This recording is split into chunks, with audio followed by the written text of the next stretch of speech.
Kia ora, talofa, namaste, haere mai, and welcome to The Niche Cast, coming at you on the 9th of July. We are from thenichecache.com, where you can read about some Aotearoa sporting thingy-majigs. On the website, we've got the Flying Kiwis, the latest Flying Kiwis. That is always up on a Tuesday night, so check that out if you love your Kiwi football. We've got a football Ferns Olympic squad deep dive. We've got a White Ferns ODI series defeat deep dive.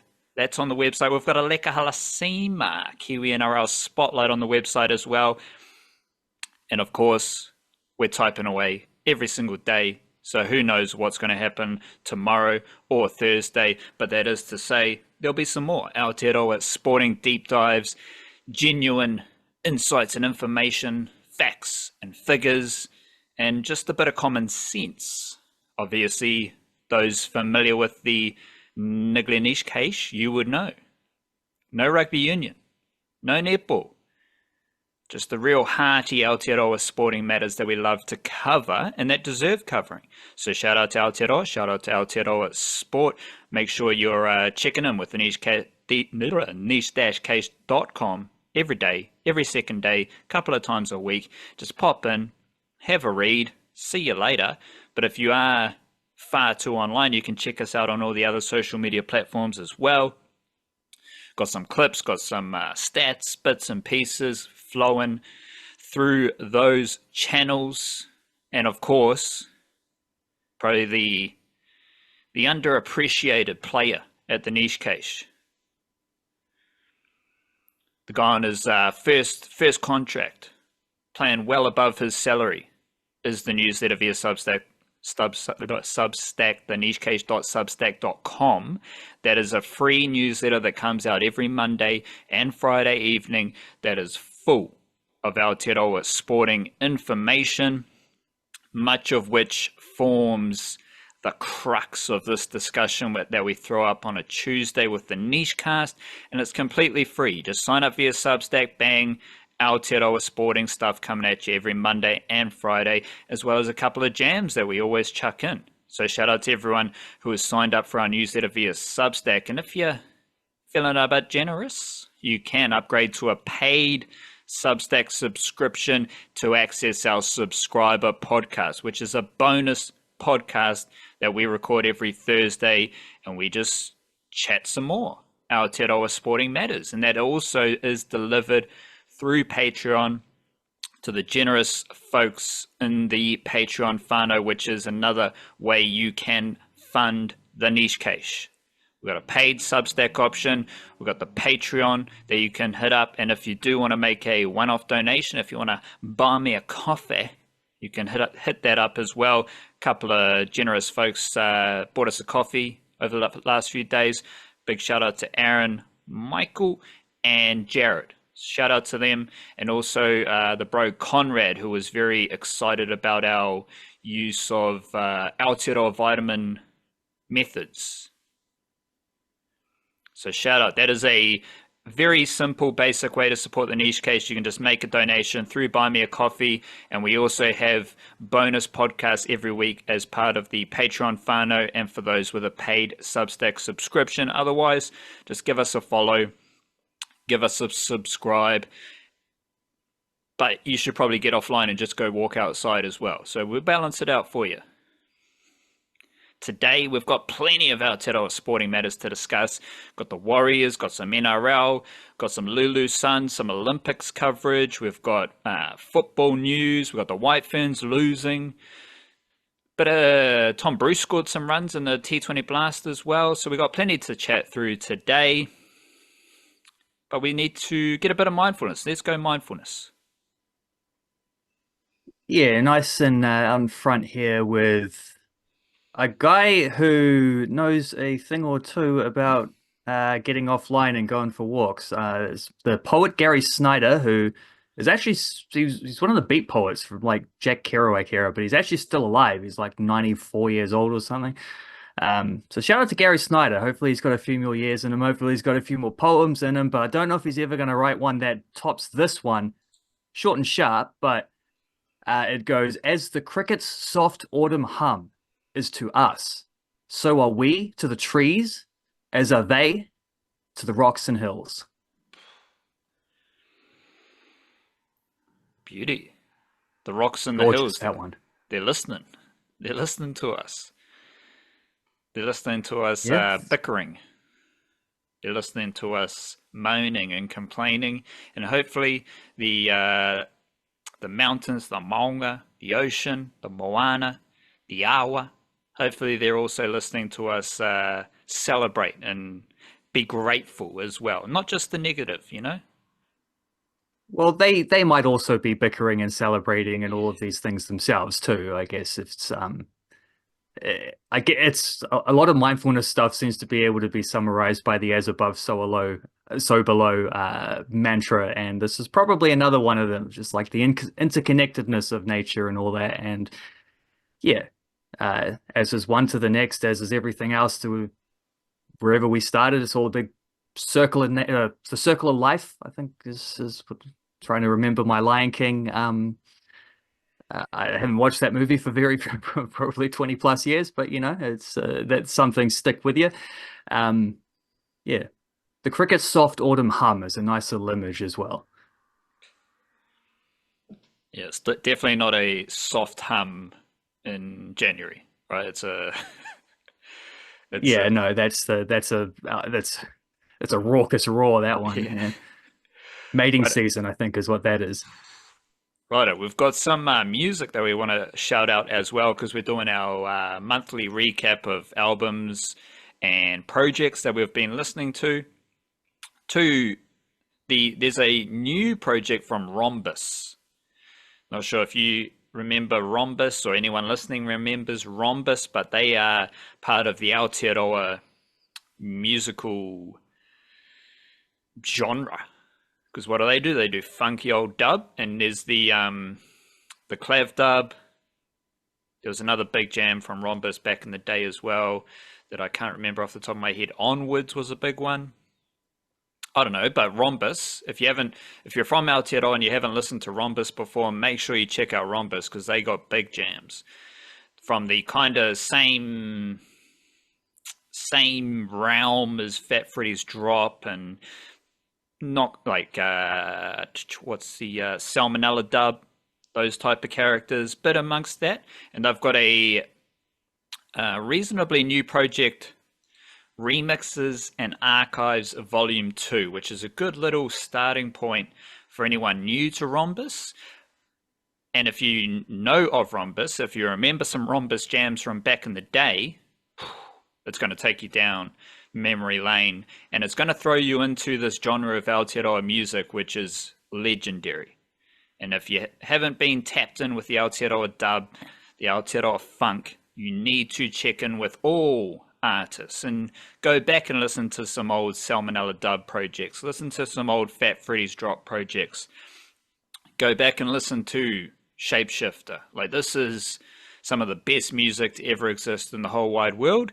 And the new project from Rhombus, Remixes and Archives Volume 2, is a great entry point to go backwards into Aotearoa music.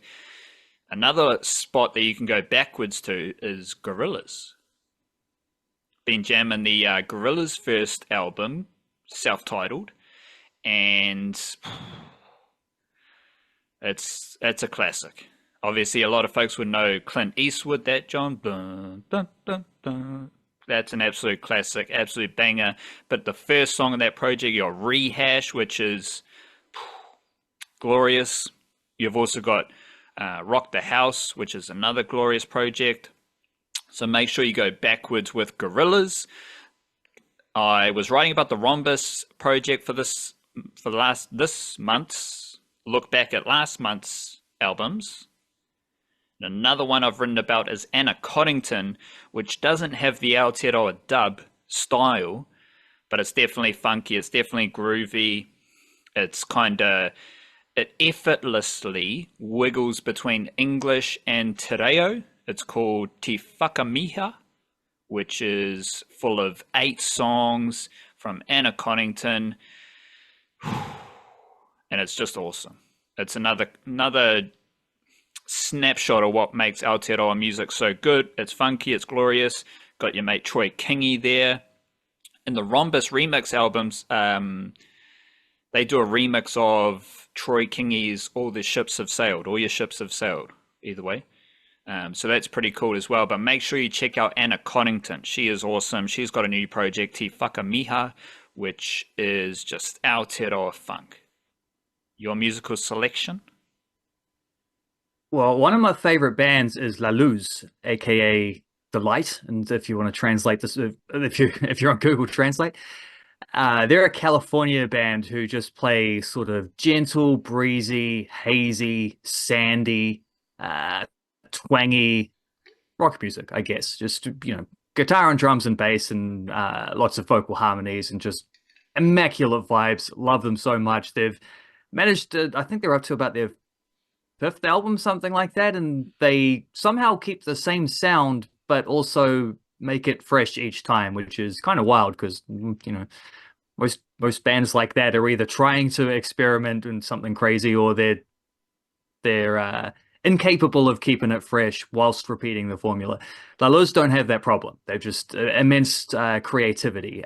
But yeah, they got a new album out that will definitely be getting the write-up. In fact, I've already written it for the album jukebox. What else am I going to chuck in there? There's a new band from New York called Bean Stella, who make kind of it's like one part like My Bloody Valentine kind of shoegazy 90s stuff, but then also mixed in with like not so much Strokes, but those other kind of New York bands from early 2000s.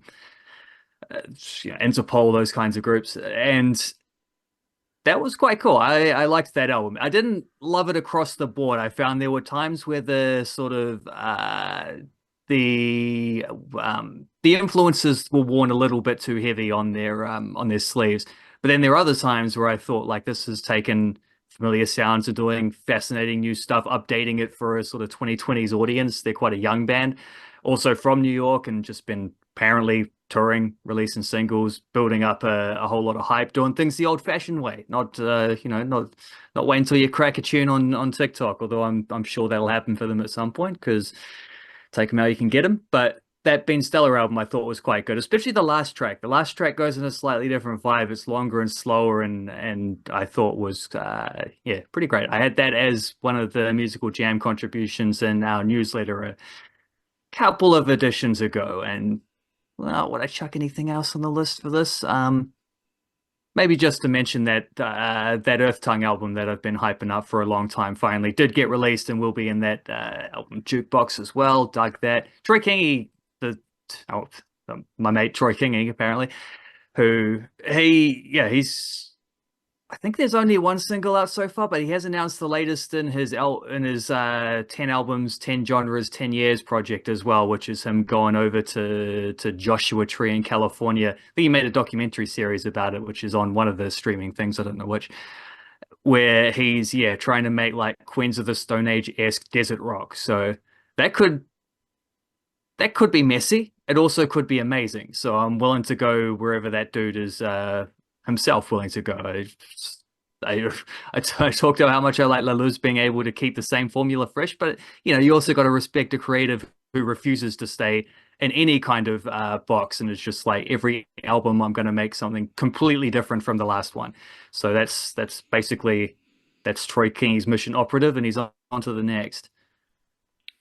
If you needed any reminder or any insight into how awesome Aotearoa music is, there's a dude who is making 10 projects across 10 different genres for 10 years. Like that just says it right there. Like Aotearoa has this musician, this artist who is doing that, let alone everything else awesome that drops out of Aotearoa music each year. And while I'm on the topic, shout out to Great South, artist formerly known as Fable, and anyone from Auckland, especially if you're, Great South goes all the way up to Newmarket, so all the big bad Newmarket boys might represent Great South as well, but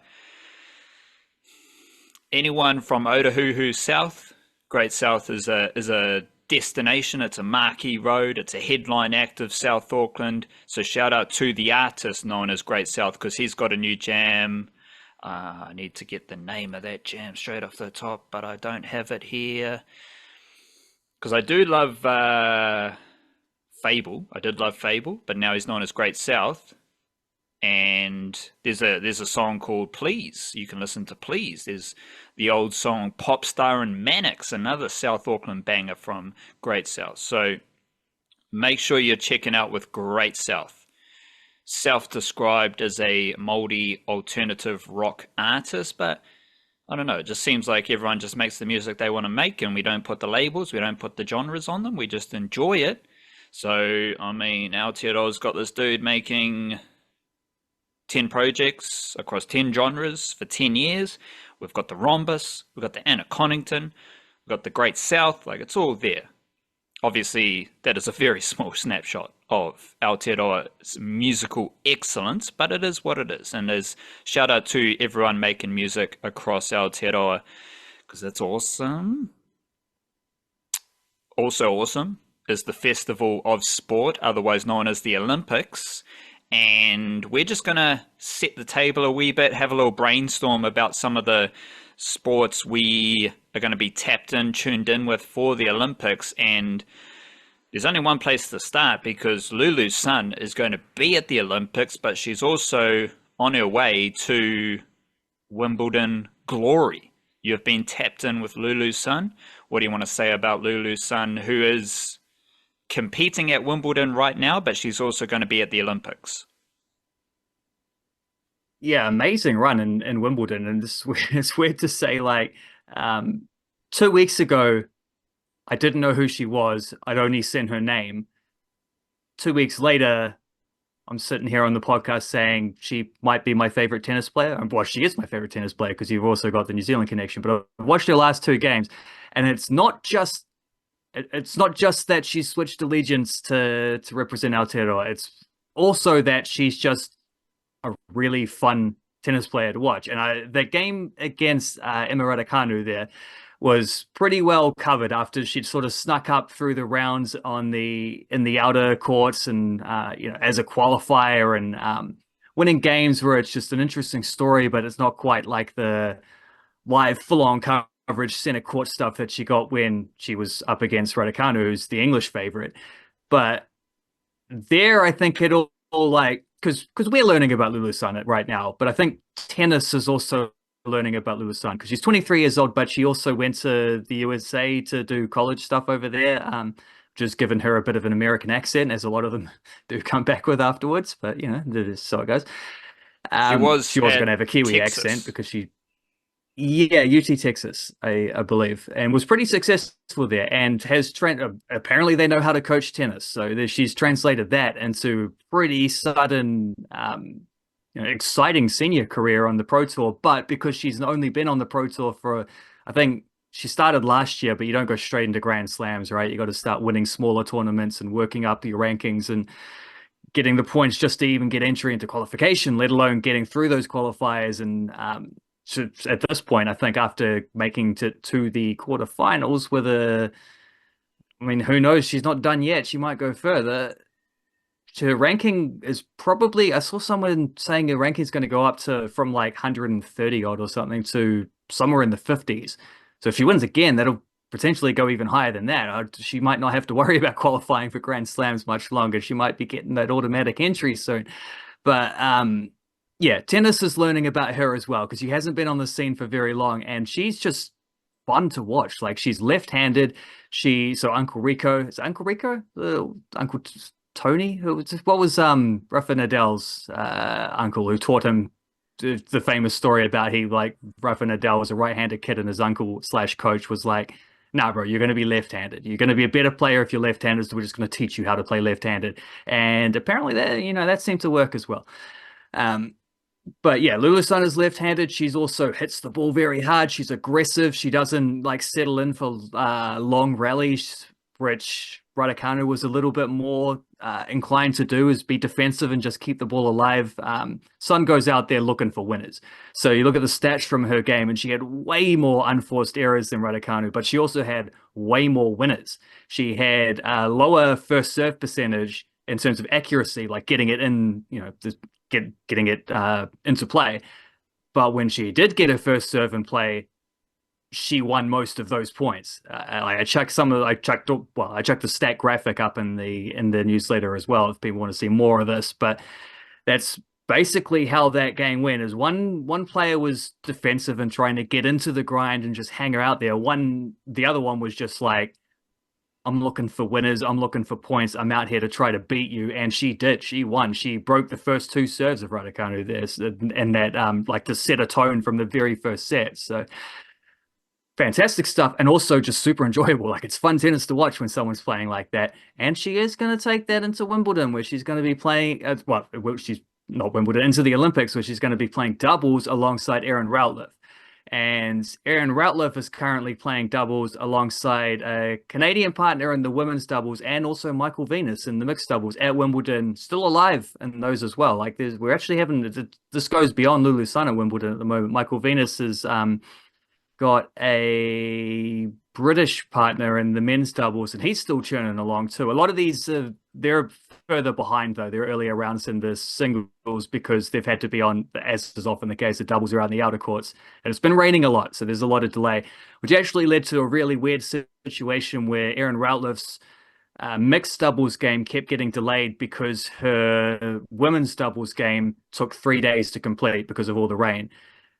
And her mixed doubles game was against her partner in the women's doubles. So the players she's playing with in the women's doubles, her and Michael Venus actually beat them this morning. They win in one. So Routliffe got the bonus points there. But unfortunately, Michael Venus and Marcus Daniel, who won a bronze medal at the last Olympics, didn't get the nod for the Olympics this time. They were, I think, 2 spots short. It seems to be weird how they do that. Like the IOC gives the there seems to be with doubles, you got priority to the players who were already there for the singles event, and which meant that these 2 like specialist doubles players missed the cut, even though rankings wise they're probably better than a lot of the teams that would have been there. Marcus Daniel's actually retiring at the end of this year. Michael Venus is slightly older, seems to be going strong, but he has been a more successful dude, so he's probably got the money in the bank to keep going. But yeah, so it's a shame we don't get to see the repeat of the men's doubles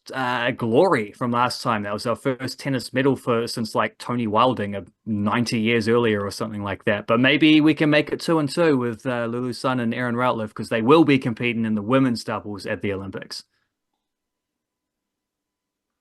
It's pretty impressive that the best singles player is going to team up with probably the best women's doubles player from New Zealand, because she's playing mixed doubles, she's playing women's doubles at Wimbledon. So that's going to be a very interesting combination. We might go back to back with Olympic tennis medals there, you reckon? Because Lulu Sun's on fire.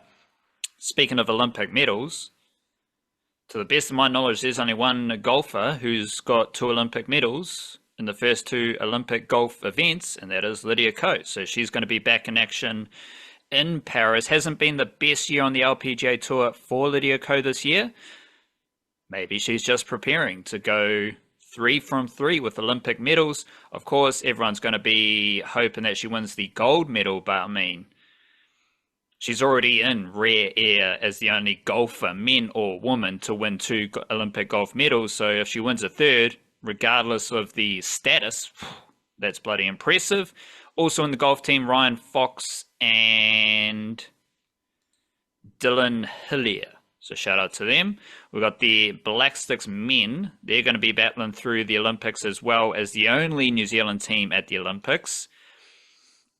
And it's a pretty important tournament for New Zealand hockey, considering that the women couldn't even qualify, and they are going backwards, to be honest. The men were kind of going backwards, but they've rectified it. They had a good win at a second-tier FIH tournament leading up to the Olympics.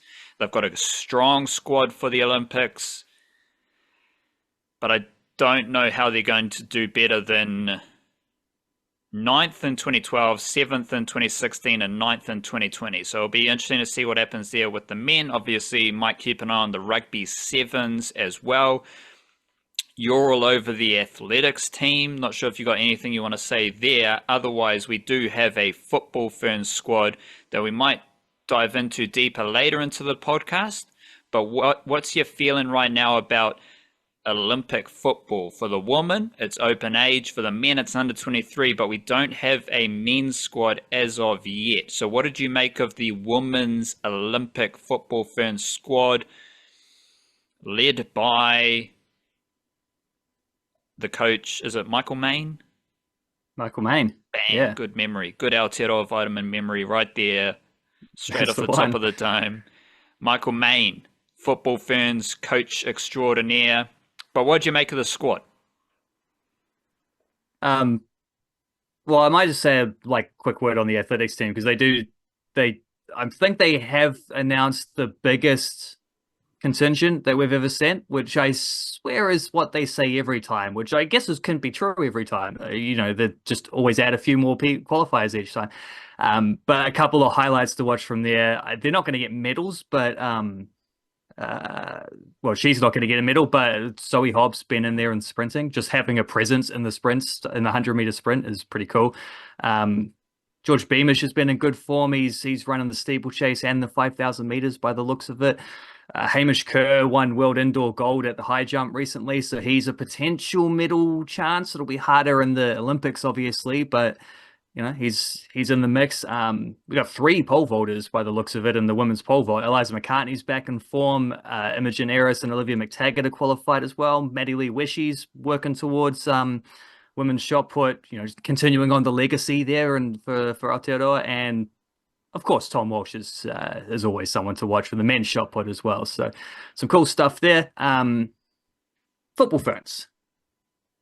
There was a sneaky little addition. I wrote the whole thing over the weekend. I finished it yesterday, and then today I wake up and see Emma Hayes, who's the new coach of the USA team, dropping bombs in her press conference about how apparently there's a new rule change where you can, as long as you give 6 hours notice, you can call up one of the players from your traveling reserves contingent. There's 4 traveling reserves that go along with the 18-player squad. You can just call them up for a game and then bring back the injured player for the next game. If as long as you give the a certain amount of notice ahead of the game itself. You can't do this like injury and warm-ups. That's not good enough. But someone's carrying an injury into the tournament, maybe not fit for the first couple games. You can do that, and that's quite relevant for the football Ferns because Macy Fraser hasn't played the last 2 games in the NWSL because she picked up an ankle injury. I think that's probably a little more precautionary. I don't know if we'll see her against Zambia on the weekend, but I do in the friendly game. But I think she'll probably be fit by the time the tournament starts. So don't know if that's an issue. But Ellie Riley's been dealing with a well, they said upper leg injury, but it hasn't been specified exactly what it is. But she spoke about it a little bit in some press conference stuff recently for her club team, saying that it's not really something that's been healing. Just like it's not an injury that's going to heal by just sitting back and waiting. It's an injury she has to work through and strengthen around and all that kind of stuff. Which suggests an injury she's still going to be dealing. Even though she got back onto the subs, she got back into training for Angel City this week. She got back onto the subs bench, albeit didn't play. That sounds like that's definitely an injury she's going to be dealing with. And Michaela Foster is a left back in the squad of traveling reserve players, so I wouldn't be surprised if we do actually see Foster, summoned to the main squad for at least a couple of these games. I would not be shocked, and that does make it because it's a little bit of a risk. Even though Ellie Riley's your captain, you're still taking a bit of a risk with a player who has hardly played at all this season. She's got like less than 250 minutes in the NWSL and hasn't played since, except for one half of a football Ferns game, she hasn't played at all since the end of April. So she's like 2 or 3 months out of touch. It's a bit of a risk to be picking a player like that in such a small squad, but if this rule is the case, then suddenly that makes more sense because obviously that's what you do. You pick her, and then if she's not feeling it, you can just bring in Foster, sit on the bench, or maybe even start. Who knows? Who knows how it'll go? But yeah, it's a small squad, only 18 players instead of 23 like we saw at the World Cup. And I was adding up the players who got cut versus the players who have been included in place of them. So obviously 5 extra players have been cut versus the ones that have been added. But even when you average it out, I worked out it was like the average of the player who was at the World Cup in the 23, but is not in the Olympics 18. So that does include Anneli Longo as a dropping, whereas now we know Anneli Longo could play as a traveling reserve. But still, that the average cap number was like 79 caps for the player who's gone out. The average for the player who's come in, I think, was 21 caps. So there's a massive difference in terms of experience with the players, even just between that tournament and now. And we already know that that tournament, the World Cup last year, involved a lot of young players who, like Jackie Han, Malia Steinmetz, India Page Riley, players who were quite inexperienced internationally, who used that tournament to really establish themselves as international players. So there was already a process of this team getting younger and getting more inexperienced, but that's not the point. The point is bringing through the sort of talented next generation players. This has been a slow and steady process over several years. It's been ramped up because of the nature of these Olympic squads, where you only get to pick 18 players in the main thing, which is why someone like, Hannah Wilkinson might well have made the cut if it was a 23-player squad. She hasn't made the cut if it's a 18-player squad. I think her versatility and also her bit of form over the last year probably has counted against her there. Lack of versatility, I should say, where she's really just a number 9, where other players like Gabby Rennie, Grace Jale, Jackie Han can play across the front 3 or the front 4 or however the formation looks. So, it's a young group for the Football Ferns. It's a fresh group for the Football Ferns. It's an exciting group for the Football Ferns. And I don't think they'll do much at the Olympics, but it will be good experience for these players building on towards the 2026 World Cup. It has been very interesting to watch the perception of the Football Ferns, because you've highlighted many times that this squad is far younger and there's been a lot more change than the mainstream media would make it seem. And then you have the Hannah Wilkinson situation. So all the media's been like, oh, they need to get younger. They need to pick younger players. This younger player needs to get more opportunity. Hannah Wilkinson doesn't make the squad. And then it's a big headline. The only headline about the Football Ferns in New Zealand is that a senior player didn't make the squad. And it's like, well, yeah, there's young players in the squad. And there's been so many young players step up for the Football Ferns. And I just think both the Football Ferns and what you're going to see with the New Zealand men's Olympic team, which is under 23, but will feature some senior players as well, that's going to be a very exciting squad. And so the young wave, the youthful reinvention of both teams is happening. It's been happening, and it's going to be front and center of this Olympic campaign. We will no doubt talk some Olympics next week and in the lead up to the start of the Paris Games. Unfortunately, the Tall Blacks didn't qualify. They got smoked by Slovenia, who then got defeated by Greece, which means Giannis defeated Luka, which means you as a Dallas Mavericks fan get to just chill out with Luka Doncic and not have to worry about that. So we will be... Could have done without the 36-point triple-double against the Tall Blacks, though. Like, if he wasn't going to qualify, he maybe should have just sat down the whole time and, I don't know, go hang out on Klay Thompson's boat or something. I mean, what's if Luka knew about Leka? Then we could have, that's a budding bromance right there, Luka and Leka. Luka and Leka. There you go. Yeah. Right. We will be weaving in Olympics coverage. Obviously, there's a lot of sports we didn't talk about just then, and there's a lot of sports we don't know about. So we will be weaving Olympics coverage into the regular niche cache flow. So stay tuned. Newsletters, podcasts, subscriber podcasts, it's all there for you. Maybe the odd deep dive for our website as well. Speaking of Luka and Leka, Leka Halasima made his debut for the Aotearoa Warriors in a loss to the Bulldogs. And this was a bummer because the Bulldogs won all 3 grades. So they won by 1 point in the NRL. Everyone knows what happened there. Everyone knows the vibe of that game. But I don't think many people are tapped in with a big win for the Bulldogs in New South Wales Cup. They won that game 46-16, and a jersey flag win 30-6. The jersey flag win for the Bulldogs, I was expecting that. Bulldogs are one of the better jersey flag teams with a bunch of Kiwi NRL players in their crew there. The New South Wales Cup win was a bit weird because both teams are pretty good in New South Wales Cup this year, and the Warriors had a pretty decent team. The Warriors New South Wales Cup team was pretty decent, which meant the Jersey Flegg team was also pretty decent because a lot of the Jersey Flegg lads had been playing New South Wales Cup. But both teams got rolled by the Bulldogs. So I don't have a lot of emotional attachment to the Bulldogs in the NRL. Less so not less so, but even in New South Wales Cup, because they've got Hayes Perham, but he doesn't, like, he has been just put aside in New South Wales Cup. They're not calling him up for any NRL mahi.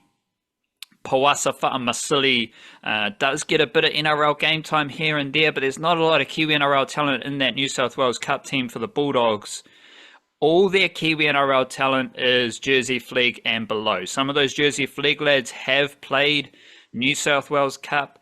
Callum Donaldson from the West Coast, Cassius Tia, Maris Jr. from Auckland, and Leka Halasima, I believe. Jones, he's a Mount Albert Jr. who went to St. Paul's College. I think he has also popped up for a New South Wales Cup game. So credit to the Bulldogs. They had 3 wins over the Warriors. And I believe this is a fantastic time for the Warriors to take a bye because we can all chill out a wee bit. It was...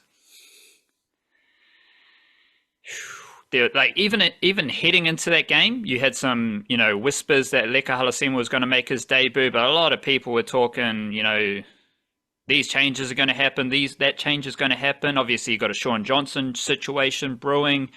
Roger Tuivasa-Sheck sucks, and he's going to go to the wing.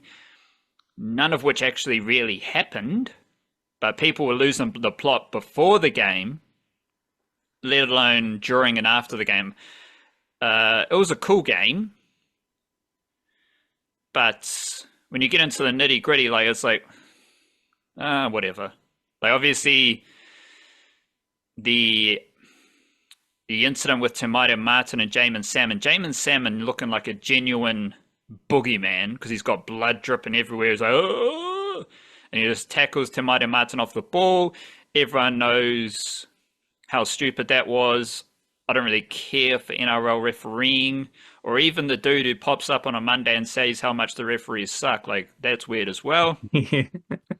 So all of that was just a bit icky. I'm going to get a bit dramatic here, a bit niggly, and be like, yo, shout out to the Bulldogs, big crowd, but there was a Warriors chant. Like, congratulations, you won a game in which the Warriors back 3 all left the field. You won by 1 point, big up. Like, part of that side of me does want to pipe up, especially because there's no Kiwi NRL players in the Bulldogs, so I do feel that niggle, that wave of niggle rushing over me. But the Warriors, like, they just didn't do enough winning things, and it's been present all season.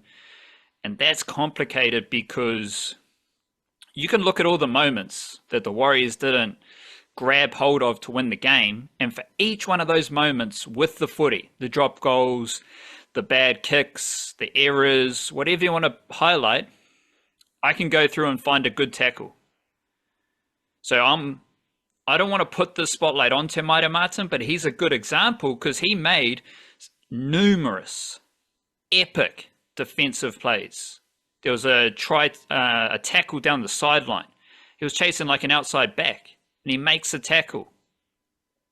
So every little mishap with the footy from Te Maire Martin, Chanel Harris-Davida, or any other player for the Warriors, there was a moment in which they were awesome defensively. Everyone's talking about the awesome defensive effort from the Bulldogs, but again, Warriors didn't have their back 3, and the Warriors also were pretty damn impressive defensively, because how did the Bulldogs score their tries?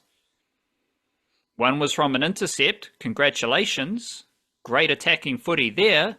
The other was a kick to Adam Pompey, who has been playing left centre, and he was only playing on the wing because the Warriors were playing without their back 3.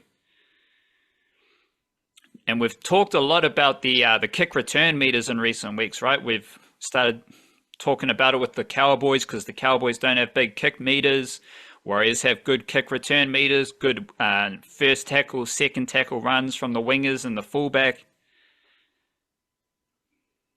If you take those dudes out against the Bulldogs, who have a very good long kicking game, the whole plan changes for the Warriors because suddenly Adam Pompey's doing all the kick returns, and Roger Tuivasa-Sheck tried pretty hard, as he does every single week.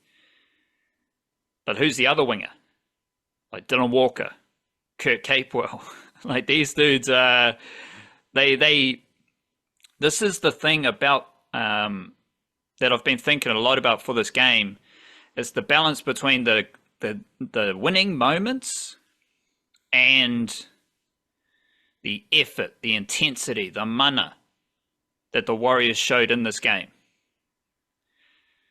And I think that is a good place to head into the bye, because they can do some soul searching, some planning, some preparation, some training to help fine tune some of these details. But over the past month or so and throughout the season, there have been major questions about the defensive grit, about the intensity, about the effort. I mean, no one showed up with effort to lose 66-6 against the Titans, right? So that's been the biggest question mark. Where did that, your favorite word, where did that resilience that was there last season, where did that go? Where did the mana go? Well, all of that was on display against the Bulldogs, but they didn't win. So it's a tricky spot to try and assess where the Warriors are at. They have their second bye this weekend, which will be useful because they are one of the few teams that have had only one bye, so they're going to bag 4 points over the next few weeks. And if you add in those byes with some good footy, who knows? Like, there's not a lot of points between the Warriors and the Bulldogs even after that game. I think I've got 5 points, right? The Warriors are on 17 points, the Bulldogs are on 22. So that's 5 points. You get 4 points from a bye, so you just need to win some games. And I think that's possible mainly because of the intensity, the effort, the mana, the attitude that was all on display against the Bulldogs. And I've got, like, there's,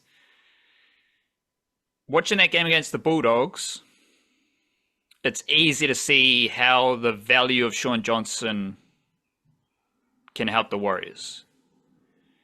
Field goal kicking, for starters.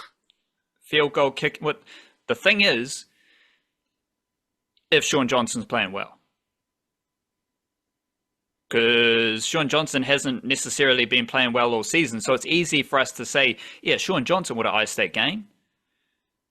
Well, Shaun Johnson hasn't iced many games this season, you know, like he hasn't steered the Warriors to victory in many games this season. So the main thing is, it's not about Shaun Johnson versus Te Maire Martin, or Shaun Johnson would have won that game for the Warriors. It's, can Shaun Johnson play to the best of his ability right now? Which right now, by right now, I mean the next game. Like, can Shaun Johnson do that? Because, like, the Warriors have got away with the way Te Maire Martin's skill set is a number 6 skill set. But he's been doing some good stuff at halfback that has helped the Warriors win games. But that overshadows his weaknesses as a halfback.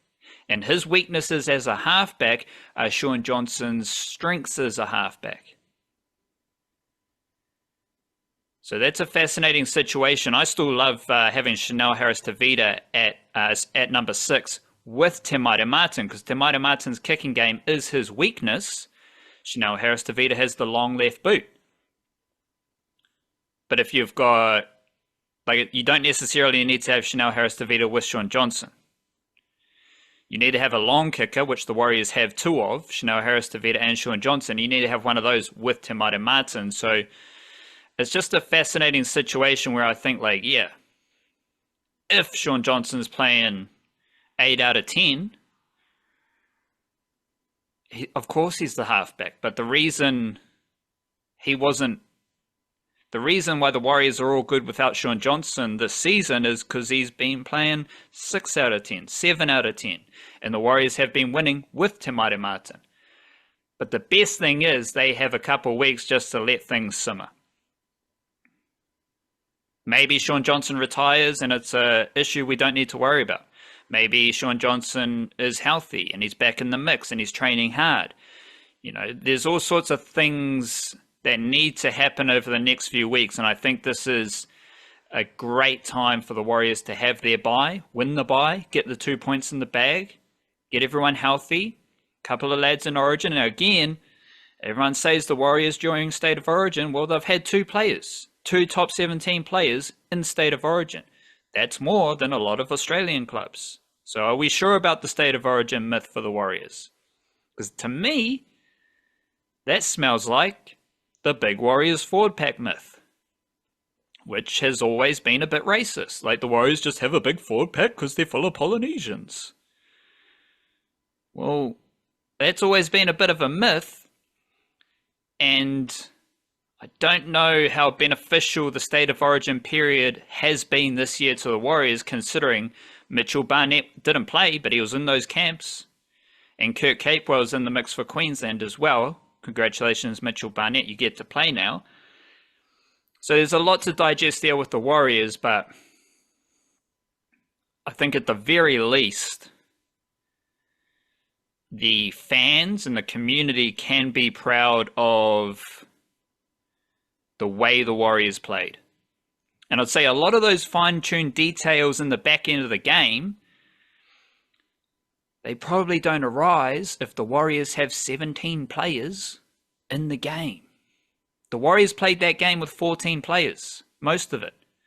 Because 3 of them, the back 3, they were all gone. So it's a lot easier to make decisions when you've got most of your team available. There's a lot of fatigue, because I think when you're watching, it's like, why don't you just do that at that time? Why don't you just kick the field goal there? Well, those players have made 30 tackles. Don't think anyone, I don't know, but now they've played 70, 80 minutes of footy with no subs. You got Dylan Walker playing on the wing. Kurt Capewell is playing centre. Like, all these things are happening, none of which is conducive with being calm and clinical. So it's like all the effort, all the mana that I appreciated, and I'm sure many fans appreciated, in a weird way, that kind of took away from the actual winning of the game. Yeah, it's weird how that happens. But I like that distinction that you made there about like the winning players versus the effort players, because that helped put that what was a extremely chaotic game into some sort of semblance in my head there. I think that's more or less what was missing there, and it is a factor of being underhanded and scrambling and whatever, but like the Warriors and the Bulldogs, because it was missing on both ends, really. Like both of those teams, it was like, neither of you want to lose, but do either of you want to win? It was hard to find the like what was going to separate them. But you know, the Bulldogs ended up kicking a field goal. It went in off the post. Braydon had already missed one that hit the post earlier. The Warriors had 2 attempts at field goals as well, from what I recall, and one was charged down, I think, and one just missed.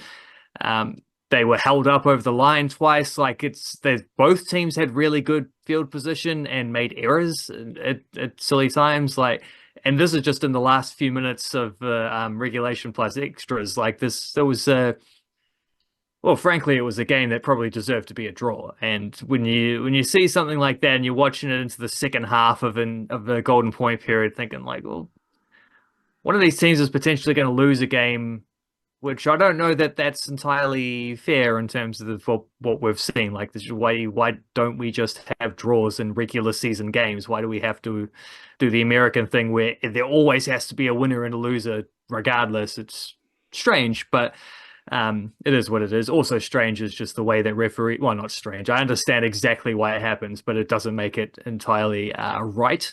It's the way that referees just swallow their whistles when a team's on attack. in a golden point-esque situation, just so the game doesn't end on a penalty goal and a refereeing decision. You just knew neither team was going to get a call like that. And unfortunately for the Warriors, it was them that were on the wrong end of one that would otherwise anywhere else on the pitch at any other time been given. Like, standard stuff, but so it goes. But ultimately, both teams had enough chances to have won that game. And it might have been the Warriors who won that game. And the same thing if you just replay that same performance over and over, but it wasn't. And therefore they get to say, like, we played well enough under the circumstances. Certainly no lack of heart and courage and all those things, which yeah, like you say, is very important. There's stuff because that is stuff that has been missing from Warriors performances. And weirdly, they seem to find it most when they're got their backs up against the wall for whatever reason. But yeah, didn't have the winning plays, didn't have the cutting edge, didn't have the sort of clinical finish that they needed in multiple different situations there, which might have otherwise seen them get that victory. And that comes with being down important players, especially important playmakers. It also comes with just the freneticness of a game like that. And it unfortunately comes with the way that the Warriors have played through a lot of this season. They've not quite been like a well-oiled attacking machine. And when you're not doing that at full strength, you're probably not going to be able to do that against a good defensive team at less than full strength. But there was a lot of goodness to take away from that game, regardless of that. I suppose I have to ask you for the rundown on Leka Halasima, though. Oh, hold on, because I just want to make sure this is well known. And we talked about it pre-game, and it's something to stash away. Kick return meters in the back three is a major strength of the Warriors. It is a foundation of their game plan. Not all of this is kick return meters, right? Because you have a kick return, then Montoya comes in, then Nickel Clockstar comes in for another run. Let's go NRL.com. The Warriors are second for kick return meters total. They are second for kick return meters average. Completely different numbers on Fox Sports. The Warriors are second for kick return meters. So the fact that the Warriors lost by 1 point without their back three, I've never seen that in an NRL game where you lose your fullback and your starting wingers. It doesn't feel like it, but this is an admirable result because the back three is a foundation of Warriors footy. And when you take away that, and as you said, we haven't seen crisp attack from the Warriors this season. Like, none of what was evident last season has been shown this season. They do have a couple nice moves. They've got some variety in how they're attacking, more variety compared to last season, but like, I don't think the Warriors are a fantastic attacking team this year. And if you take away that back three, it's a whole different beast. And that was evident. How did the Warriors score their tries? They only scored their tries from set moves. And it's very interesting because I want to get to this before we go to Halasima, because interesting coaching battle. Cameron Ciraldo versus Andrew Webster. And Ciraldo started with a nice little win because that intercept came from a play that the Warriors have rolled out a few times this season, where it's like a cutout ball to the center running onto the ball. We've seen Rocco Berry do it. We've seen Tuivasa-Sheck do it. I think they were trying to do it for Pompey. No, they would have been doing it for Tuivasa-Sheck on the right. Ciraldo, he's seen that before. So what happens? Bulldogs get an intercept because they're ready for it. This is funny because in both codes, scrum plays never happen. The commentators, NRL commentators, Super Rugby commentators, All Blacks commentators, they're all trying to suss out what happens from a scrum. Yeah, it's going to be an 8-9, then the 10's going to cut back in this way, that way. Rugby League, yeah, they've got an overlap on the left side of the field. 90% of the time, whatever the commentator's saying is going to happen off a scrum in either code doesn't happen. So take that with a grain of salt. The Warriors, no matter what the commentators are saying, they don't do scrum moves. They usually just pass it to someone to run. But against the Bulldogs, they rolled out a scrum move. Quick hands, get the ball, Watene-Zelezniak finishes in the corner. If I haven't seen the Warriors do a scrum move, I highly doubt Cameron Ciraldo's seen the Warriors do a scrum move on tape. So that's Andrew Webster coming up with a funky play to make sure that the Warriors trouble the Bulldogs. The other try on the left, we've seen that many times under Andrew Webster. They take a very hard run, get a quick play the ball. It's usually on the left-hand side. And in this instance, I think it was Chanel Harris-Tavita running a decoy, Mitchell Barnett out the back, he passes to the winger. Didn't even get an overlap, didn't matter. Both these tries, what happens? Dallin Watene-Zelezniak, excellent finish in the corner. Didn't have much space, but he does his excellent acrobatic finish, scores in the corner. Montoya's try doesn't even have an overlap, bumps him off, scores.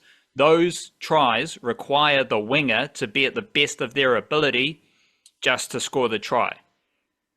So, of course, if you take your wingers out of that game, your finishing ability is diminished. However, both of those tries were set plays. And when you think about how the Warriors have tweaked their system in recent weeks, when you think about the changes Andrew Webster has made, one of which is bringing Halasima in, I have been encouraged by what I've seen with Coach Andrew Webster over the past month, I'd say. Because whether it's the defensive grit, whether it's some selections, whether it's just a disjointed, clunky style of footy, like the Warriors' disjointed attack against the Bulldogs, that's the same disjointed attack we saw round one against the Sharks. It's been there all season. They haven't been clinical, classy, and ruthless in attack. But we have seen Coach Webster make changes. We have seen him tweak. We have seen him rally the troops to get more effort and intensity. So I think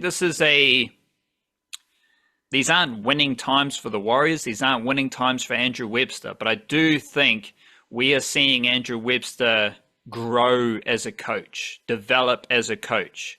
And I think that's encouraging. And he did give Halasima a debut when the New South Wales Cup team, they had Bunty Afoa, they had Jacob Laban. Like, when you think, why is Leka Halasima playing NRL footy ahead of Bunty Afoa, 61 minutes in New South Wales Cup, Jacob Laban, 80 minutes in New South Wales Cup?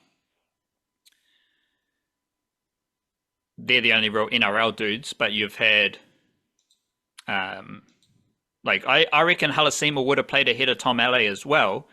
Maybe, probably even Zion Mai'uu if he was healthy. And I think that was a very specific Bulldogs matchup. Because Halasima, he's mobile, he's fast, he's powerful, and he's big enough, but he's not Bunty Afoa, right? And if you're coming up against this Bulldogs team, which is a small forward pack, you need someone like Halasima, who's got good mobility, good agility, can cover ground, and also cover middle, and edge. He ended up covering centre, which is exactly what he was doing in New South Wales Cup last year when he was 17 years old. He would start games on the edge, he'd play in the middle, he'd play centre. Like, I saw him play those three positions in one game last year when he was probably still at school. Unconfirmed if he was at school during that run, but he probably was because he was 17 years old. And so Halasima's debut is also nicely aligned with every debut for the Warriors youngsters.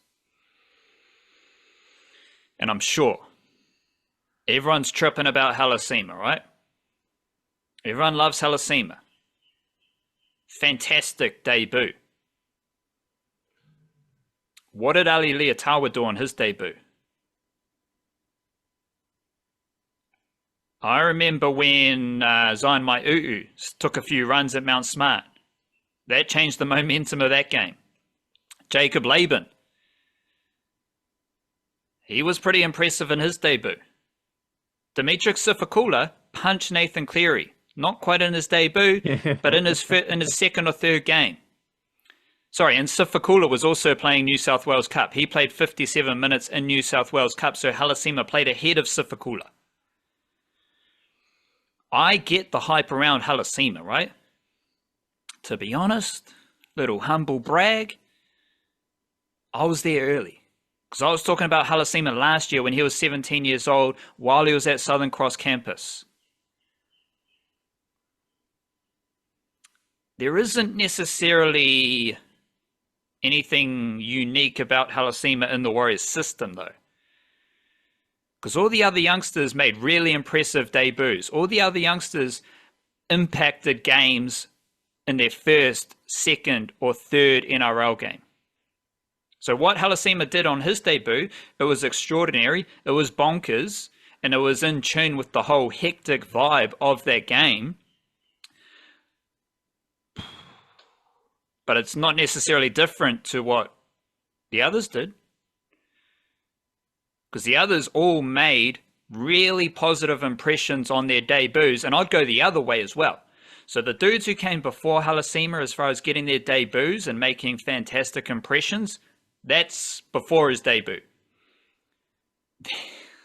There's plenty more, I'll tell you that.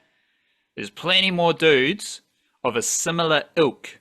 Now again, Halasima's different because he was playing New South Wales Cup last year as a 17-year-old. He's made his debut this year as an 18-year-old. That is ridiculous. I don't know if the Warriors are going to have 18-year-olds making debuts again. But they do have other dudes.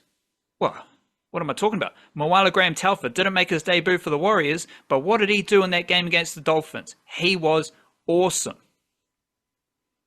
He genuinely added value to the Warriors in his second NRL game in his debut for the Warriors. So he's another name who did some amazing things in his first appearance for the Warriors. But the thing I'm talking about here, and I had to, it got a bit tricky, like the logistics here didn't really add up. So I was Googling about Halasima. I Google Halasima and Blues rugby, because guess what? Halasima played first 15 rugby for Southern Cross campus, like everyone else who made their debuts for the Warriors. Leotawa, King's College. Sifakula, De La Salle. Jacob Laban, St. Bernard's College, Kelston Boys High School. Zion Mai'u'u, Kelston Boys High School. All these dudes played first 15 rugby. Halasima, when I did the Google search, and you go on the Google search and you see a date. This date was like September 2023. Halasima, under 18 Blues Development Squad. But when I checked the squad, there were players who finished in 2022. And I highly doubt Halasima was in the Blues Development Squad last year when he was a 17-year-old playing New South Wales Cup for the Warriors, right? Like the Blues aren't going to select someone playing New South Wales Cup for the Warriors in their development squad. And as I dug deeper into it, I was like, this is probably from 2022. Just seemed like a 2022 squad, although the Blues, they didn't have any date. So it's still up in the air. Well, first and foremost, that means Leka Halasima might have been in the Blues under 18 development squad as a 16-year-old, while playing first 15 rugby at Southern Cross campus, which is not a sexy, trendy first 15 school. Also, shout out to Elijah Leao-Moana and Jerome Falemoy, who are both from Southern Cross campus, went to school with Halasima. They're both in the Knights system right now. Leao-Moana has played a couple games in New South Wales Cup. So Halasima might have been in that Blues under 18 development squad as a 16-year-old.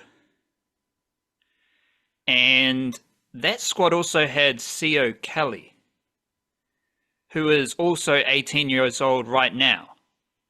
So he might have been 16 years old in that under-18 Blues development squad.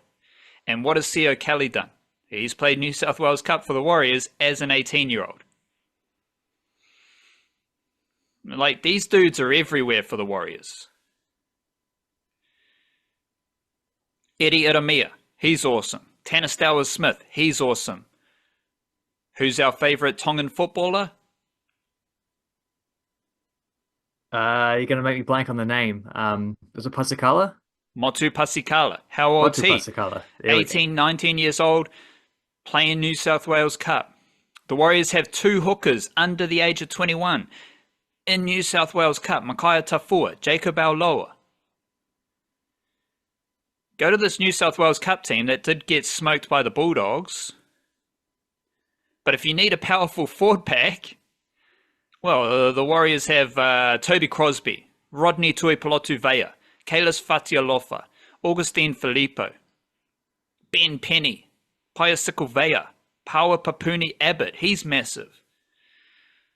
I understand the Halasima hype. I'm here. I'm leading it. I'm saying Halasima was 16 years old in the Blues under-18 development squad. That is ridiculous.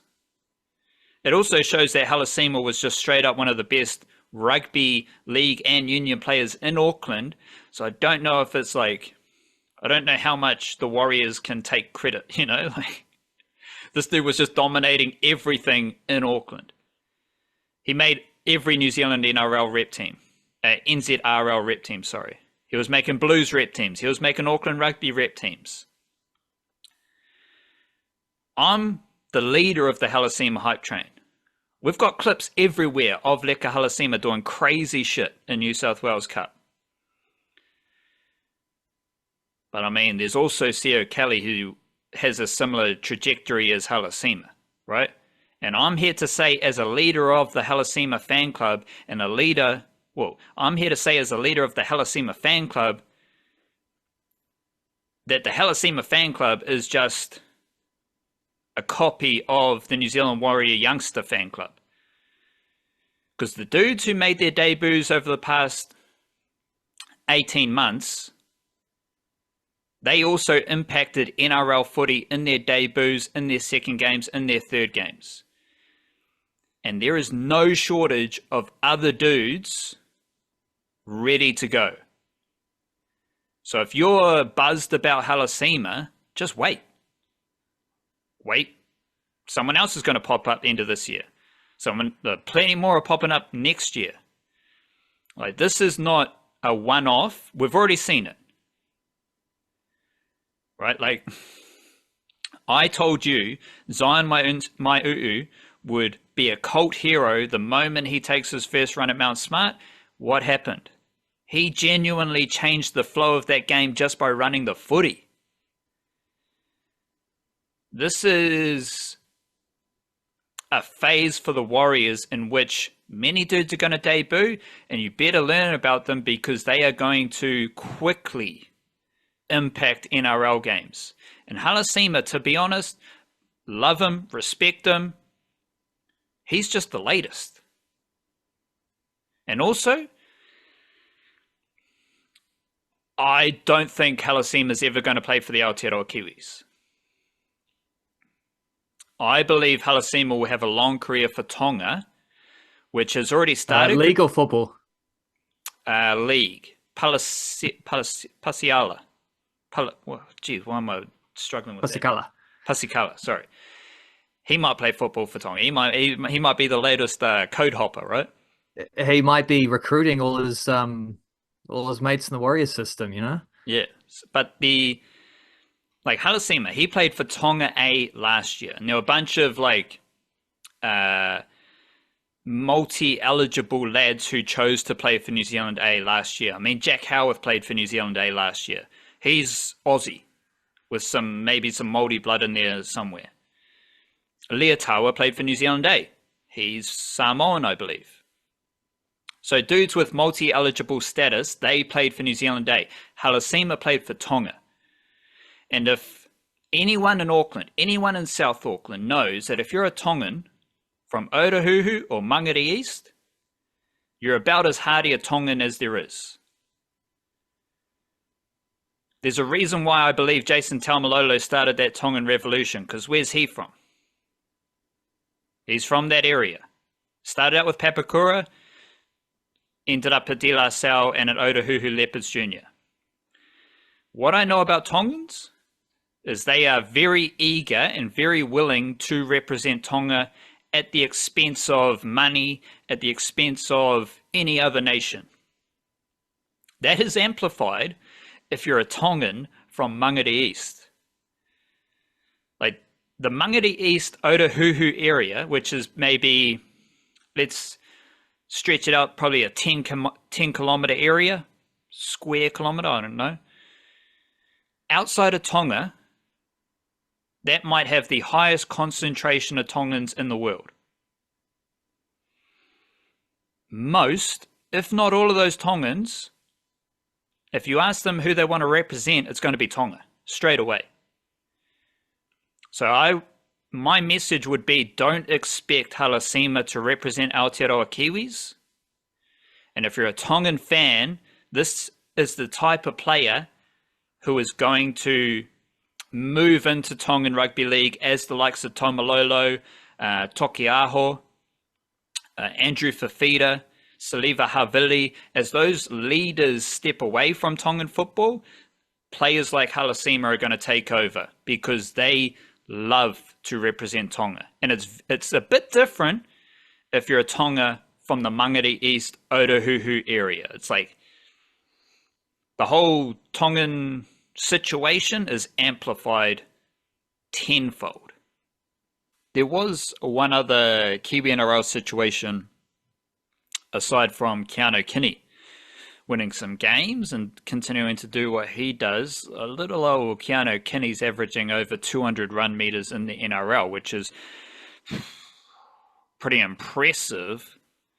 But we had the Jared Waerea-Hargreaves.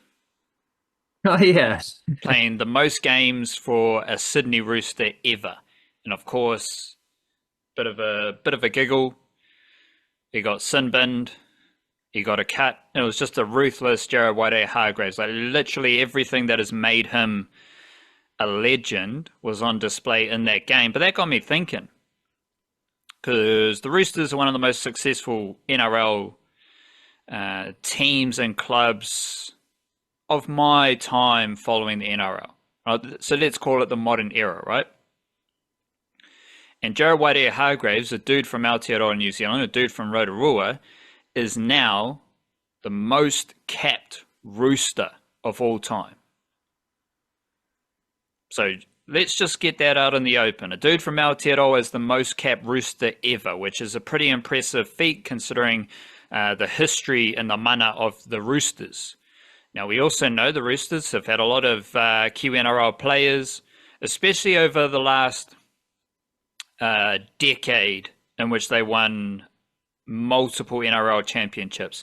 Mentioned Tokiaho before. He's an Otara Junior. Joey Manu's from Tokoroa. Isaac Liu's from Otahuhu. We've had Satili Tupanuia come into the team. I'm sure I'm missing someone. They all played pretty substantial roles in championships. Sonny Bill Williams was a key Rooster as well. Of course, the Roosters have Kiwi NRL juniors in their system at the moment. Nofahu White, C.Y. Wong, Salisi Foketi, Benaya Iowelu. They're all there. But when you think, okay, this is a team that's won multiple championships over the last few decades, last couple of decades maybe, specifically the last decade, and they did so with notable players from Aotearoa in their team, led by the most capped Rooster ever, who's from Rotorua. We've also got a team that's won 3 NRL championships back to back to back. The Penrith Panthers. What do they have? Well, they're starting props, both from Aotearoa. James Fisher-Harris, he's from Northland. Moses Leota's from Auckland. I believe he's a Mount Albert Junior. So the team that's won 3 championships in a row in a sport where props are instrumental in success, well, their starting props in each of those grand finals are from Aotearoa. So that's pretty useful for the best NRL team for a while. Like, they've won 3 championships in a row. That's pretty substantial. The other team that comes to mind in that class is the Melbourne Storm. Then they had I was thinking about it, going back, they had Tawara Nico, they had Richard Swain, who I think started at hooker in the grand final. He also played a couple of tests for the Kiwis. You get Stephen Kearney. Then you get into the Jesse Bromwich, Kenny Bromwich, Matt Duffy, Tohu Harris, Nelson Asafa Solomona, Will Warbrick. Obviously, I believe I'm missing players in all 3 teams, but we're deep into our podcast here.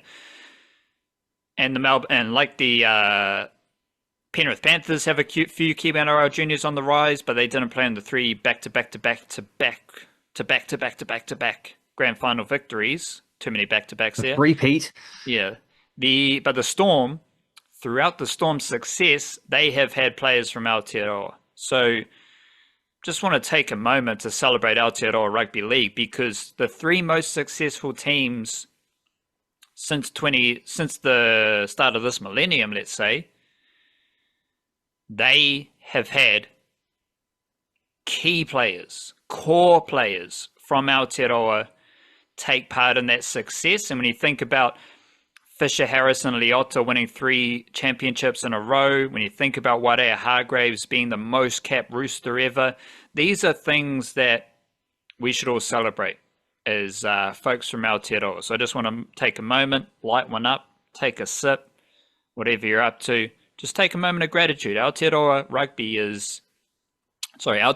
League is influential in NRL success, and a lot of the times that's overlooked because Australians don't care about New Zealand, but we should all take a moment and enjoy it.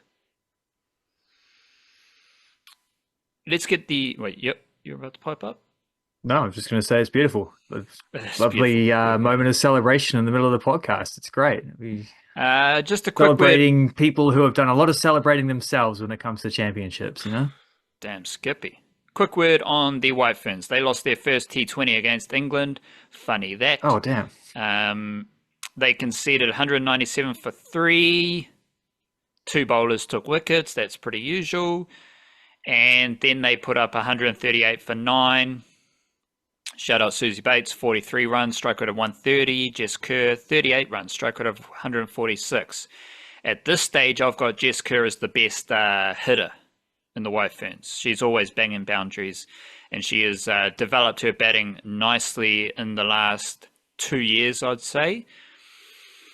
The White Ferns, they are now 0-4 in England, and they continue to not be very good. So we'll keep track of how this series progresses. I'm sure the White Ferns will win 1 game, because I think they're playing 5 T20s.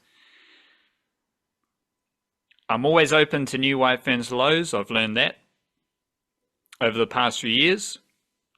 So they could hit another low in being swept across a whole tour of England. But I'm sure they'll win 1 game. They'll find a way to win 1 game. That's what they usually do. I don't see Michaela Gregg in this team. So she went from the leading run scorer for New Zealand A in their one-day series victory over England A last summer. She got White Ferns selection, she got a White Ferns contract, and she hasn't played on this tour. So Michaela Gregg isn't good enough to play for a team that is 0-4 in England. That's regular White Ferns stuff going on there. And yeah, not much else doing. Like, these players just are underperforming. Fran Jonas doesn't do anything. Just concedes a lot of runs. Maddie Green, not scoring runs.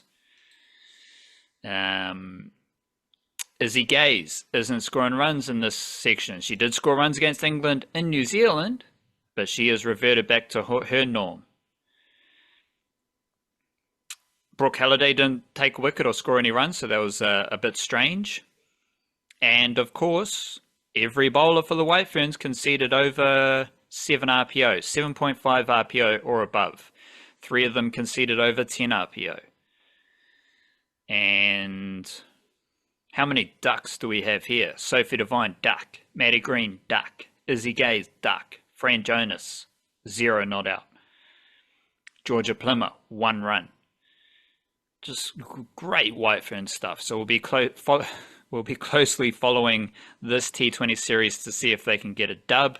Otherwise, we will be giving you a comprehensive wrap of how much the White Ferns are stinking it up with their mahi in England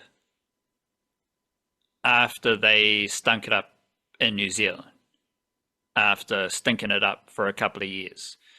So this is just the White Ferns journey that we are on. Did mention Tom Bruce. He had a 50 for Lancashire in the T20 Blast. Not many other Kiwis were playing though. He was playing against Worcestershire, who didn't have Nathan Smith. He wasn't playing that game, but as we know, Nathan Smith took 8 wickets in a county championship game last week, 4 wickets in both innings, so he's on fire. And obviously we don't care about the Major League Cricket. You want to go football or basketball? Well, I've already done some football, so I guess we can pick up where we left off on that. Where are we going with that? I'm just seeing some of the newsy stuff. Alex Paulson's arriving with Bournemouth. Norman Garbett, he signed somewhere. Yeah. Alex Grieve, I believe, signed somewhere. Yeah, Norman Garbett and Alex Grieve both signed in the same division, the top division in Ireland, where just not like a super high level, but it's a level where a few Kiwis have had good success in recent years. So Nando Painik has played there. Max Mata was one of the top goal scorers over the last couple of years in that division. Before them, Ryan De Vries was there briefly for a year or two with Sligo. I think 2 years with Sligo Rovers before Nando Painik arrived. So he sort of laid the foundations there before returning to Auckland City. So yeah, Norman Garbett's 20, 21, something like that. He played for he must be 20 because he played at the Under-20 World Cup last year. He is the younger brother of Matt Garbett, but he sort of bounced around a little bit, doing trials and trainings places, but not really getting an opportunity to like sign and play. So I think maybe he aimed a little higher than this, and he's sort of settled in a contract with Dundalk until the end of the season to say like, well, I actually, to prove myself somewhere. I can't keep holding out for I don't know a better situation, or whether that means higher level or just better like personal situation. I don't know. He has options because he's I think the Garbett boys were born in England, but with a French mother, which Brexity stuff being what it is, they sort of had an option. Do you get the UK passport and then try get a gig in the UK, or do you get the French passport and try get a gig in continental Europe? And they went, I know Norman seemed to have gone with the continental Europe one, but then he was in Italy for a little while. He was in France for a little while, but he didn't based on the quotes we got from the coach of Dundalk, he was trying to get something in England, and I wonder if that might have been part of the holdup, is that he had the wrong passport there, which is just unlucky the way that worked out. But he made his debut for Dundalk on the weekend and looked bright. He got 10 minutes at the end of a game and was doing lots of stuff, running left-footed right winger, so running up the line, cutting in, looking to draw overlaps and get crosses and stuff like that. Seems to be a bright spark in what was a 1-0 defeat for them, but against a better team, so it goes. Alex Grieve has signed with Bohemians, so same division, couple spots up higher on the ladder. And yeah, he's had time with St Mirren in the Scottish Premiership. He spent the last 6 months out on loan with Dundee United, getting promoted to the Scottish Premiership, but not signed full-time when his St Mirren contract ended. It's a little bit of an awkward time for him on loan because he was linking up with the coach who signed him for St Mirren, and obviously at St Mirren he'd just been playing too much off the bench. He wanted an opportunity to play a bit more. And they weren't likely to re-sign him, so try audition for something at Dundee United, but took a little while to settle, and then was injured down for the last month of the season, so it didn't quite work out for him there. So now he's at Bohemians. Apparently signed a multi-year contract there, so that's interesting. It's not just to get the career on track. This is a like, let's try get some stability here and play extended amount of time, get good minutes, get score some goals, set up some goals, and he's definitely good enough. Like Max Mart's done extremely well at this level. Alex Grieve's a similar level kind of player, so he'll be fine. Like it would have like at the same time, I would like to have seen him re-sign with Dundee United and hang around the Scottish Premiership, but also I like respect that a footballer wants to play games of football. They don't want to be a substitute every week. They want to find somewhere where they can be influential and play 90 minutes and contribute to results. And Bohemians are not in a great spot this season, but they used to be one of the better teams in Ireland. They're sort of a decade removed from being that kind of contention, but they are a team with good history. So maybe he can help them get back to that. That's what those two are doing. Well, what about because I saw, was it Harry Nata and Raf Di Gregorio? Yeah, I don't know entirely what the thing behind that is, but one of the Irish journalists posted a photo underneath the Alex Grieve announcement of I think Jason Batty was there as well. I can't remember who the other one was. There's four of them, like four Kiwi dudes from like very late 90s.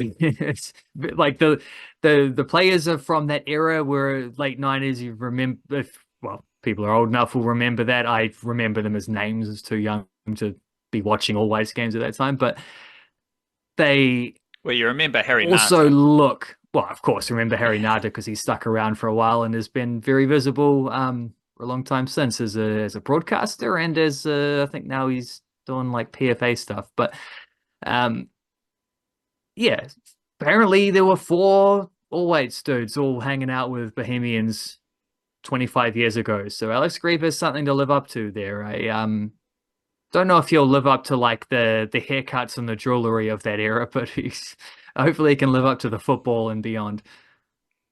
And we've also got some A-League signings. We've got Marcjo Rojas joining the Wellington Phoenix for a 1-year deal, and Jake Brimmer has signed with Auckland FC. Jake Brimmer seems to be an Aussie, and obviously Marcjo Rojas is one of our favourite Kiwi footballers.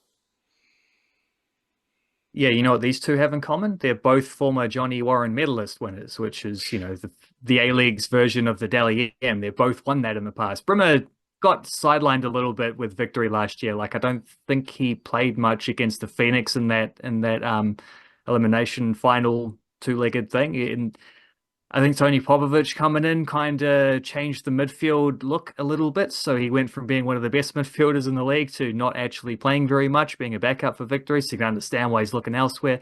And linking up with Steve Corica now at Auckland FC, Marcjo Rojas took a break from football after the Chilean stuff. Had, spent the last few months of the season with Brisbane Roar. When he was on the pitch, he looked great, but he was also often not on the pitch because of injuries. And I'll be generous and say, like, I think some of that is just him getting back into the flow after not playing for a little while. I expect that to be a little bit better with the Phoenix, but it is something to consider as he might be someone who's coming back a little bit injury prone. However, if he is, Phoenix are maybe the best place to be for that situation because you do have the New Zealand Institute of Sport facilities there. You've got access therefore to cross sport physios and sports scientists and stuff like that, and facilities, all of this stuff. Like that's not a bad place to try get your career back on track fitness wise. And football wise, that's just a nice swap for Ben Old goes out and Marcjo Rojas comes in. They're not like for like positional things, but Giancarlo Italiano is definitely a manager who he will adapt the team to what he has.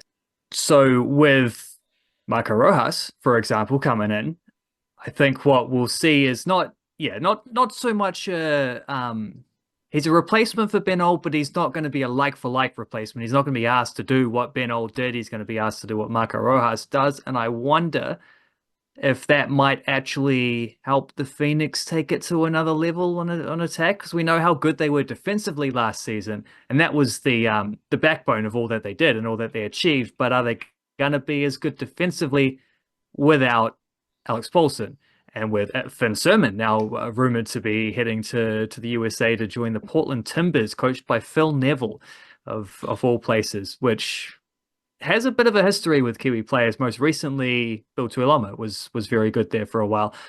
But you take out a couple of key performers from your back line, and including goalkeeper.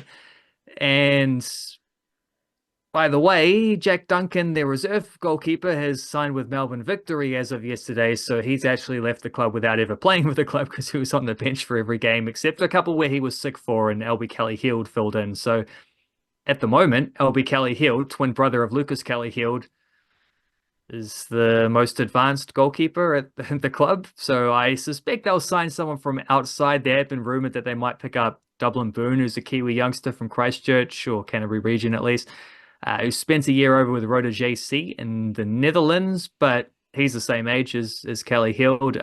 They also have Matt Ford, who was the goalkeeper last year at the Under-17 World Cup. Well, he's pretty young, great goalie, but very young. Eamon McCarron is a good keeper who's around, but these guys are all under 20s, so they're going to have to do something with the goalkeeper position. But if you can't trust your team to concede as few goals as they did last season, well, the way to compensate is to score some more goals up the other end. And they weren't a particularly, like, they tended to score enough, but it's not like they scored a lot of goals. They were one of the lowest scoring teams, really, last season. Maybe Marcjo Rojas gives them that little bit of magic. If they can get him fit, get him firing, he might be the kind of guy who can unpick a defense in a way which they just didn't really have last season, which will help them to progress we've seen a lot of seen a lot of good stuff from them building up from the back. We didn't necessarily see that kind of, flowing passing stuff continue into the other half of the field, where Rojas might be the link who helps them do that. So it's a nice signing. It's a sentimental signing. I also think it could potentially be a really useful signing, especially if they, or not just useful, a really crucial signing in the development of this team from one season to the next, especially if they can get Costa Barbarossa's levels of resurgence out of him, which I do think is possible. And he's another seasoned pro. Like, if you're letting a few youngsters go and you're going to trust that a few youngsters are going to step up, do need your seasoned pros, because I saw that they haven't signed Houston Salas, as well as Zavada, Pennington, some of those older overseas players. Duncan is another one of them. Yeah. So if you can sign someone with Rojas's experience, obviously Kiwi connection, that does seem useful, as well as all the footballing stuff that you just laid out. Let's slide into basketball, because we did have the Tall Blacks, when they're not going to the Olympics, but that's all right. We did have the under-17. Yeah, the under-17s played above expectations, and they made a dent on a global tournament. So there is that focus on the under-17s. However, I was watching some NBL, and I was watching the Auckland Tuatara. And this Tuatara team has a couple dudes that you've highlighted in recent weeks. Braydon, Iuli, Charlie Dalton, and I also was watching young Wiley, who is apparently 17 years old, and he was the smallest dude on the court, but he was ripping in. He was having a crack, which is pretty impressive. But Iuli and Dalton, like, they're Rob Lowe's playing for the Tuatara, and I will point out that the Tuatara is second behind the Canterbury Rams, so it's a mandatory big up to the Canterbury Rams for being good at basketball. But I was pretty amazed by the influence. And again, like, all that Halasima stuff, like, that applies to every other Kiwi sport, because the youngsters coming up through the Aotearoa sporting pipelines are pretty damn nifty. But the influence of Iuli and Charlie Dalton in winning basketball for the Tuatara, that really perked up my antenna. Especially like Iuli, he's a big dude, but he was driving to the rim. He's got all these shots. and he's like Dalton's pretty big as well, but they can do it all. They're good defensively, good with the ball, good off the ball. So at a time where the under 17 team was making a dent on a global tournament, and one of the dudes made the tournament team. I'm sure you'll talk about that in a jiffy, but I was like, some of these young dudes in the NBL are having a fantastic season, especially that Iuli Dalton combo that you talked about before, coming back from college basketball to play for the Tuatara.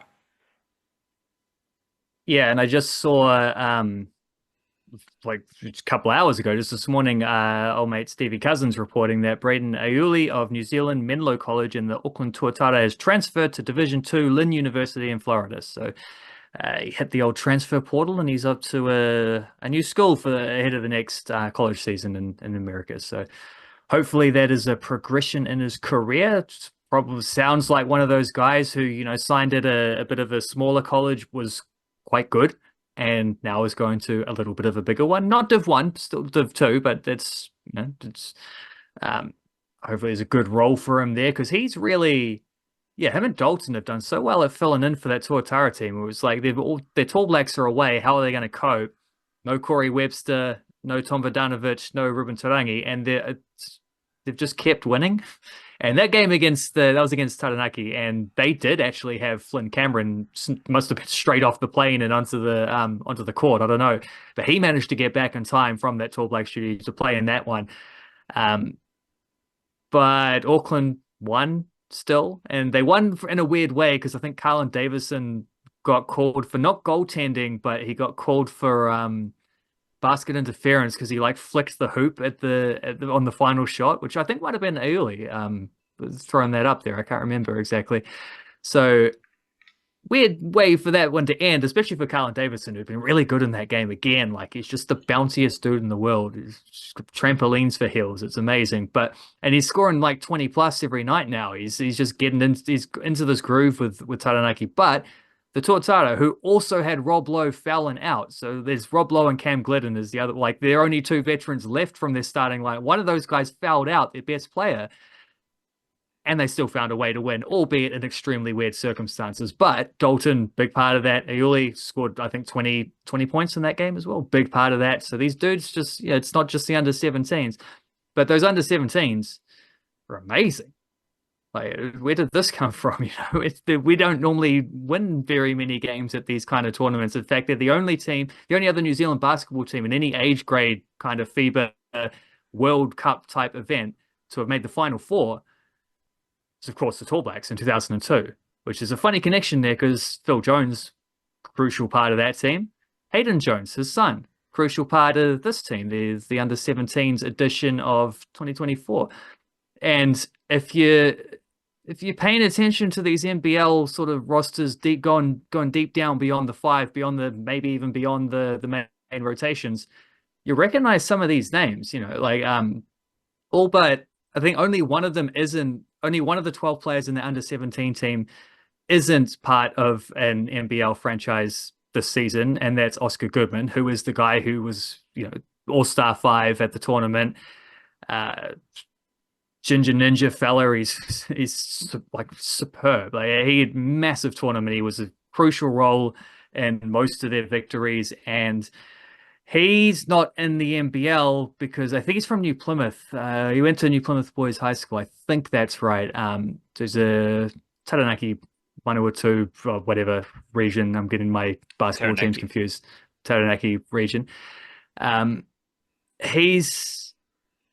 He is over in Australia these days at they call it the Center of Excellence, but it's not specifically the Center of Excellence thing where all a whole heap of like Ben Simmons types have all come through that. But he's there because they also run the NBA Global Academy out of that, or the Canberra version of that is run out of the Center of Excellence facilities. So he's over there with a bunch of international prospects. One of them is Julius Halefanua, who you might remember, big, tall fellow, couple years old, who played for the Tall Blacks in a Asian Cup qualifier earlier this year.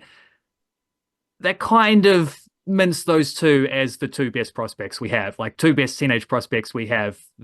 the fact that they're in that system. And yeah, Goodman, who also was, I think, the MVP of the Asia Cup, the under 16s, under 17s, whatever it was last year, could just continued that on to the World Cup against the best young players of his age in the world, against an American team, which admittedly absolutely fustigated us. Like they won by like 80 points. It was disgusting how much they thrashed us in that semi-final. But I was watching the start of that, and they're talking about this being the best ever American under 17 basketball team. And turns out America has never lost a game at an under 17 basketball in their tournament, and they've won all 7 tournaments in a row now. So for them to be the best of a whole lineage of undefeated teams is quite a claim. So no shame in getting beaten by them. But yeah, and especially the wins against Egypt and Lithuania in the knockouts, just beating Turkey, the hosts. They beat us again in the third place playoff, but we beat them in the opening game of that tournament. Just yeah, incredible stuff from that team throughout.